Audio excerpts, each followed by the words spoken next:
Hey, what's up guys? So in this video we will see how to add lock screen widgets on the Samsung Galaxy A26. Now to do that, just open the lock screen on your smartphone.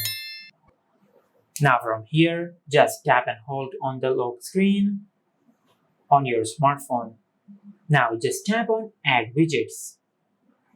Now from here, you can add any widget which you like, just like that.